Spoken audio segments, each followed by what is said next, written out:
kita akan ngebahas teknis untuk bisa menghijrahkan status dengan melobi langit dengan doa. Kan katanya doa itu bisa mengubah takdir, benar? Benar nggak tuh? Allah yang mengubah takdir dengan doa. Jadi bukan doa mengubah takdir, tapi Allah mengubah takdir dengan doa. Dan takdir itu bisa dirubah-rubah, suka-suka Allah dong. Orang Allah yang nulis takdir, yamhullahu ma yasha'u wa yuthbit, kata Allah. Allah bisa menghapus apa yang Dia tulis dan bisa menetapkan. Jadi nggak usah pesimis, nggak usah putus asa dulu. Wah, kayaknya memang takdirnya nggak bisa. Orang yang jahat kayak saya, yang pernah punya masa lalu yang kelam, nikah dengan akhwat yang hafizoh dari pesantren apa gitu, kan kayaknya takdirnya nggak. Wal hafizin, wal hafizat, gimana sih? Wal hafizin, gimana sih ayatnya? Saya jadi lupa. Orang yang soleh, orang yang menjaga diri dengan orang yang menjaga diri, orang yang soleh dengan orang yang soleh. Atau yibin litoyibat, maaf, atau yibin litoyibat. Orang yang baik ketemu orang yang baik.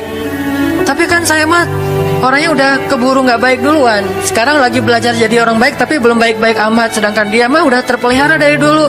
Kayaknya kita mah nggak sekufu, nggak selevel, beda dunia. Yang satu dunia putih, satu dunia hitam. Ini gimana nih, nggak ketemu nih. Takdirnya mungkin kita emang nggak layak untuk dia, tetapi dengan doa Allah Subhanahu Wa Taala berkuasa untuk mengganti takdir.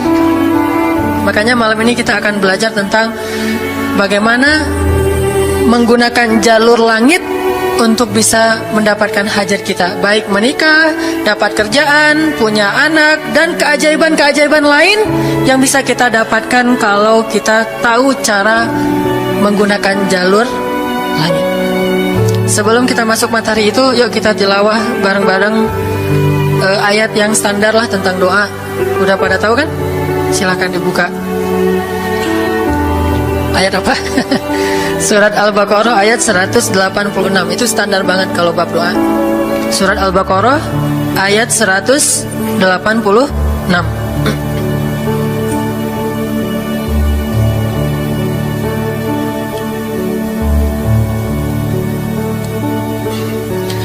A'udzu billahi minasy syaithanir rajim. Enggak?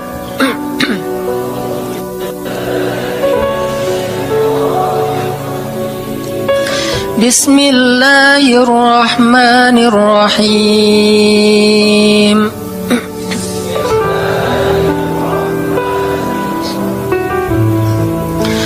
Wa idza sa'alaka 'ibadi 'anni fa inni qarib.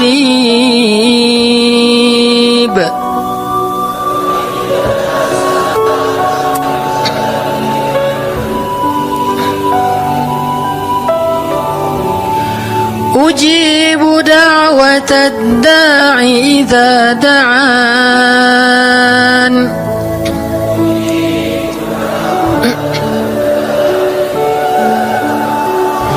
فليستجيبوا لي وليؤمنوا بي لعلهم يرشدون.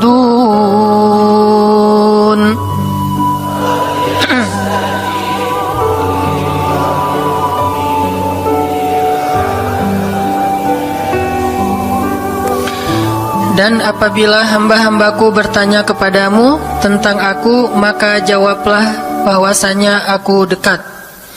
Aku mengabulkan permohonan orang-orang yang berdoa kepadaku apabila dia memohon kepadaku. Maka hendaklah mereka memenuhi segala seruanku dan hendaklah mereka beriman kepadaku agar mereka selalu berada dalam kebenaran. Shadaqallahul azim. Teman-teman yang dirahmati Allah Subhanahu wa taala, ayat ini adalah ayat, kalau kita kasih judul, ayat ini tuh janji Allah kepada orang yang berdoa. Janji Allah kepada orang yang berdoa. Makanya doa itu benar-benar senjata orang mukmin, melebihi senjata apapun yang dimiliki oleh seseorang. Paling dahsyat itu kalau punya doa. Jadi kalau orang yakin kepada Allah, maka dan keyakinan dia kepada Allah lebih besar daripada keyakinan dia kepada apapun, maka selama dia masih bisa berdoa kepada Allah, dia tenang. Ada masalah dikit, oh Ilahi. Ada masalah dikit, Ilahi. Ada masalah dikit, Rabbi. Terus saja. Ada masalah sepele apapun, minta ke Allah. Ada masalah apapun, minta ke Allah. Dan kata Nabi, janganlah kalian menjadi lemah dalam berdoa, karena sesungguhnya tidak akan binasa seseorang selama dia masih berdoa kepada Allah. Itu hadis Nabi dari Aisyah. Janganlah kalian menjadi lemah dalam berdoa, artinya jadi pundung, jadi putus asa dalam berdoa, karena tidak akan binasa seseorang selama dia masih berdoa kepada Allah Subhanahu wa ta'ala. Jadi kalau kita masih terus mengharap dan meminta kepada Allah, kita nggak akan binasa, kita nggak akan kalah, kita nggak akan rugi. Dan kata para ulama, segala sesuatu di dunia ini akan pergi dan tidak kembali.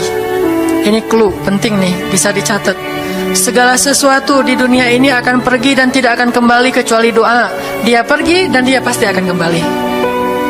Segala sesuatu kalau udah pergi di dunia ini nggak akan kembali lagi. Kalau pergi di sini maksudnya pergi kepada Allah. Tapi kalau doa pergi ke Allah, dia pasti akan balik lagi kepada yang meminta. Satu-satunya yang pergi ke Allah dan kembali di dunia ini hanyalah doa. Makanya ayat ini kalau kita kasih judul adalah janji Allah kepada hambanya yang berdoa. Allah berjanji, apa kata Allah? Inni qaribun. Aku itu dekat. Maksudnya nggak mungkin aku nggak dengar doa kalian. Begitu kita berdoa, kita pikir Allah dengar nggak ya? Jangan-jangan kok doa saya belum diijabah, kayaknya Allah nggak dengar yang kemarin, saya harus keraskan lagi suara saya. Nggak, ini qarib. Arti ini qarib, aku itu dengar banget apa yang kamu ucapkan. Nggak usah diucapkan, di dalam hati aja Allah udah dengar. Siapa yang pernah berdoa di dalam hati terus langsung Allah ijabah? Rasulullah. Coba teman-teman buka awal juz kedua, ayat surat Al-Baqarah ayat 144. Itu gara-gara Nabi ada harapan di dalam hati tapi nggak berani ngomong gitu ke Allah, cuma dipendam di dalam hati doang. Tapi langsung diijabah oleh Allah. Ayat surat Al-Baqarah ayat 144. Allah berfirman, "Qad nara taqalluba wajhika fis samaa, falanuwalliyannaka qiblatan tardaha, fawalli wajhaka syatral masjidil haram, wa haitsu ma kuntum fawallu wujuhakum syatrah, wa الذين أوتوا الكتاب ليعلمون أنه الحق من ربهم وما الله بغافل عما يعملون." Jadi ceritanya, orang Yahudi suka menghina kaum muslimin gara-gara orang Islam kalau sholat waktu itu masih menghadap ke Al-Aqsa, Palestina. Jadi kata orang Yahudi itu, lihat orang Islam mah fake, suka niru. Kita sholat menghadap Al-Aqsa, mereka sholat menghadap Al-Aqsa. Berarti agama mereka itu adalah agama yang meniru agama kita, nggak original. Sering diperolok-olok, setiap kaum muslimin sholat dihina sama mereka. Akhirnya Nabi ngerasa sedih. Wah, gimana ya caranya? Sehingga setiap sore Nabi berdiri di suatu bukit, kemudian lihat ke langit. Cuman gak ngomong, gini aja ke langit. Membatin. Bayangin, pernah gak teman-teman membatin ke Allah? Ini yang harus kita coba lakukan. Belajar membatin kepada Allah. Itu romantis banget. Jadi duduk sendiri, Allah, ngomong gitu dalam hati. Dan yakinlah ini qarib, Allah tuh dengerin. Jangan pikir saya kayak ngomong sendiri, kayak orang kurang waras. Enggak, Allah itu mendengar. Jadi kita batin aja sama Allah, ngomong dalam hati, ya Allah, saya tuh lagi gini, ada masalah. Ngomong dalam hati kita, please Allah, please, gitu ya. Nah, itu kalau kita membatin, inni qaribun wa asirru qaulakum aw ijharu bih innahu alimun bidzatis sudur. Jadi Nabi nggak enak mau ngomong, ya Allah tolong dong pindahin kiblat dari Masjidil Aqsa ke Masjidil Haram. Soalnya daripada dikata-katain melulu sama orang Yahudi, mau ngomong kayak gitu tuh nggak enak sama Allah. Malu Rasul ke Allah. Masa kiblat aja minta dipindahin. Akhirnya Nabi cuma ngelihat ke langit aja tiap hari. Udah selesai pulang, besok lihat lagi ke langit. Turunlah ayat ini, sesungguhnya kami telah melihat bagaimana kamu selalu menengadahkan wajahmu ke langit, maka kami palingkan kiblat ke arah yang kamu sukai. Coba lihat, turun wahyu untuk merespon doa Nabi yang bahkan belum diverbalkan, belum diucapkan dengan kata-kata, tapi Allah udah ngerespon. Ini kan keajaiban doa nih. Cuman kita seringnya ngerasa udah minta berkali-kali kok nggak dikasih-kasih. Kita belajar sekarang. Rasul nggak usah minta pakai verbal, cuman membatin doang dalam hati, Allah udah ngasih. Pernah nggak teman-teman ngerasa kayak gitu? Ada kepengen sesuatu, tiba-tiba terwujud. Pernah kan? Tapi kepengennya yang baik-baik. Pengen misalnya, aduh, saya pengen banget umroh. Cuman mau ngomong kayak gitu mah, saya mah orangnya kayaknya nggak mungkin bisa umroh kalau ngandalin harta. Orangnya nggak mampu, kerjanya juga pas-pasan, gimana mau umroh, untuk makan aja susah. Tapi pengen banget dalam hati kita. Dan itu rindunya tuh rindu banget. Setiap kali ngelihat video atau tayangan di TV tentang umroh dan haji, menitikkan air mata. Saking kangennya ke Baitullah. Allah tahu itu dalam hati kita. Tiba-tiba ada jalan, ada aja jalannya. Dan bisa dikasih sedekah, bisa juga hadiah, bisa juga door prize, bisa juga macam-macam. Pokoknya ada jalan aja, tiba-tiba bisa umroh. Dan saya sering banget membawa orang umroh.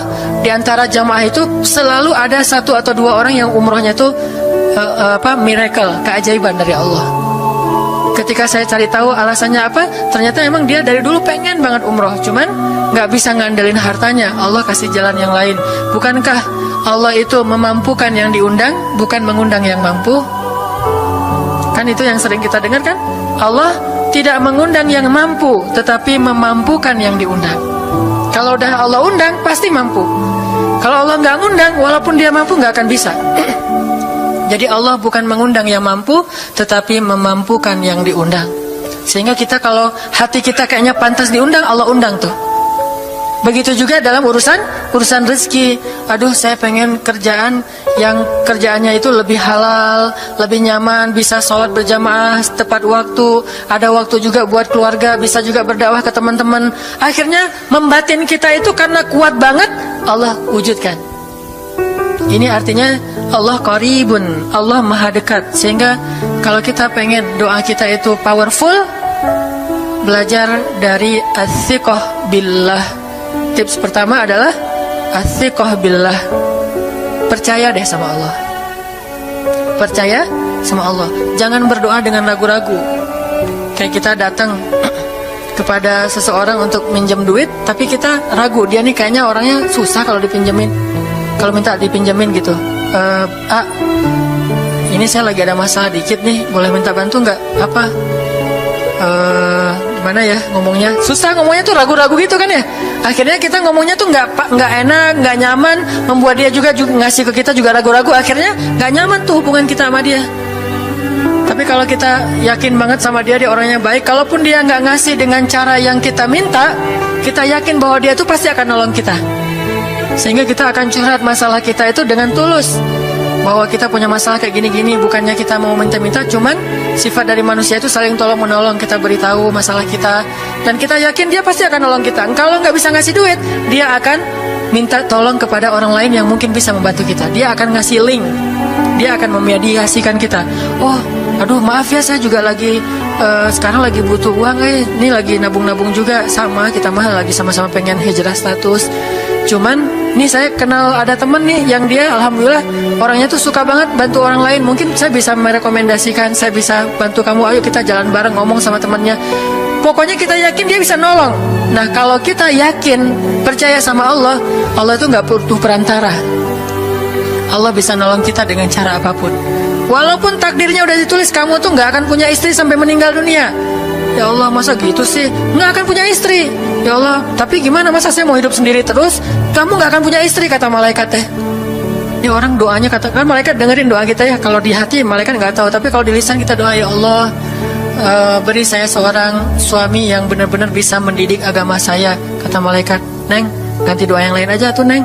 Itu mah takdirnya udah ditulis, Neng gak akan punya suami, kata malaikat. Kita mah walaupun malaikat ngomong gitu, biarin aja. Ya Allah, Engkau Maha Rahman, Maha Wadud, Engkau bisa mengubah takdir.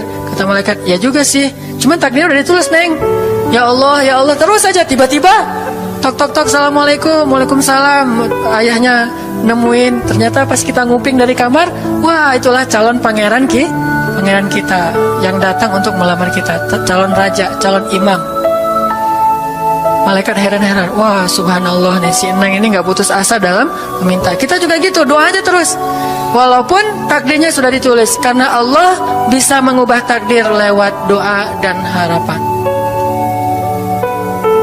Masih ingat cerita seorang ibu di zaman Nabi Musa dulu, yang datang kepada Nabi Musa bilang, ya Nabi Allah, ya Kalim Allah, saya gak punya anak, udah tua kayak gini, bisa gak ya saya minta tolong Nabi Musa doa kepada Allah supaya saya punya anak. Kata Nabi Musa, bisa aja sih, gak apa-apa ibu. Ya udah saya doain, ya Allah, ini ada ibu minta anak. Kata Allah, ya Musa bilang ke dia gak akan punya anak, itu sudah takdirnya.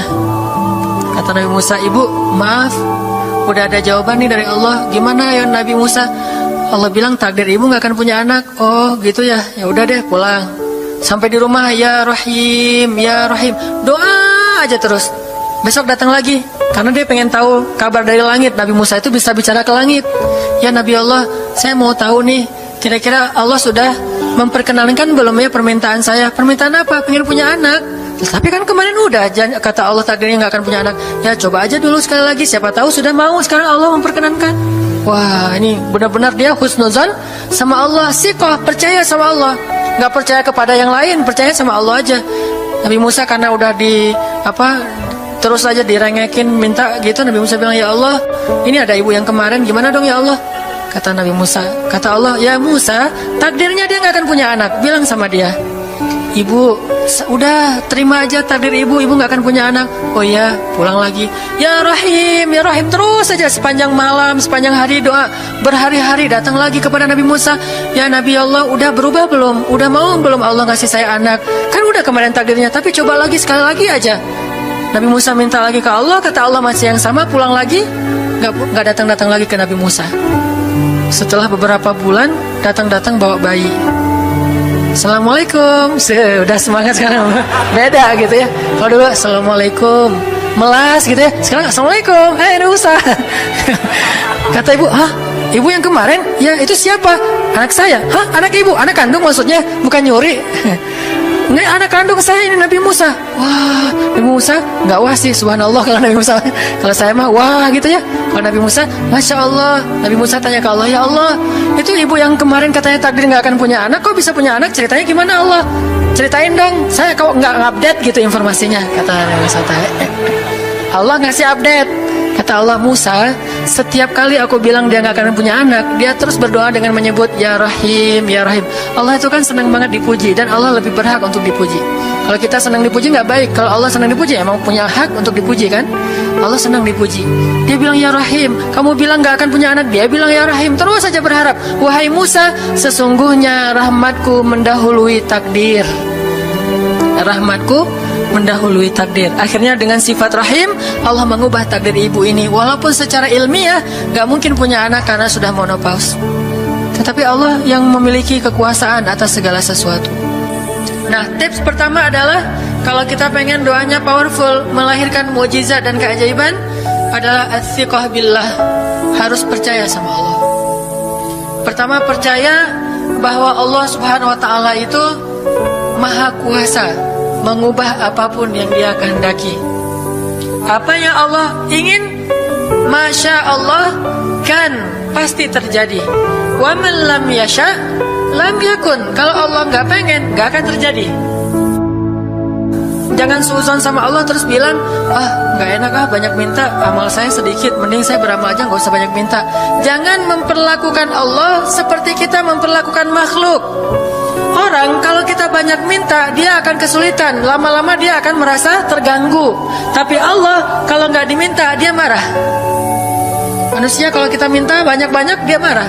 Allah kalau kita nggak minta, dia malah marah. Masya Allah ya. Luar biasa. Allah tuh senang banget kalau hambanya meminta. Sehingga di antara hamba yang paling Allah cintai, di antara hamba-hambanya, hamba yang paling banyak menengadahkan wajah dan telapak tangannya. Ilahi, ilahi. Minta sama Allah. Allah tuh suka banget diminta. Orang yang suka meminta itu bahasa Arabnya awwahun. Inna Ibrahim la'awwahun halim. Ibrahim itu hamba yang awwahun halimun. Awwah halim. Halim itu artinya menahan amarah. Awwah da'a. Da'a artinya banyak berdoa. Kalau da' itu berdoa. Kalau da'a senang banget doa. Ada masalah dikit, ilahi, Rabbi, ngadu aja ke Allah, manja gitu. Dan Allah tuh senang banget dengan hamba yang kayak gitu. Sehingga sampai Nabi mengatakan, mintalah kepada Allah walaupun cuman garam. Garam aja minta ke Allah. Sepele banget masalah kita. Ya Allah, mudah-mudahan nanti nggak macet ya. Minta sama Allah. Kok macet ya Allah? Ya biar kita sabar. Udah tahu jam macet berangkatnya telat gitu ya, jangan salahin Allah. Tapi minta, bilang, biasakan kita tuh komunikasi sama Allah dengan manja. Ya Allah, mudah-mudahan saya bisa jawab ujiannya. Udah belajar sih ya Allah, cuma nggak tahu kan semuanya di tanganmu. Minta ke Allah. Bismillahirrahmanirrahim. Makan ya Allah, ini rezeki darimu. Makasih ya, makan. Kalau bahasa lainnya makasih, alhamdulillah.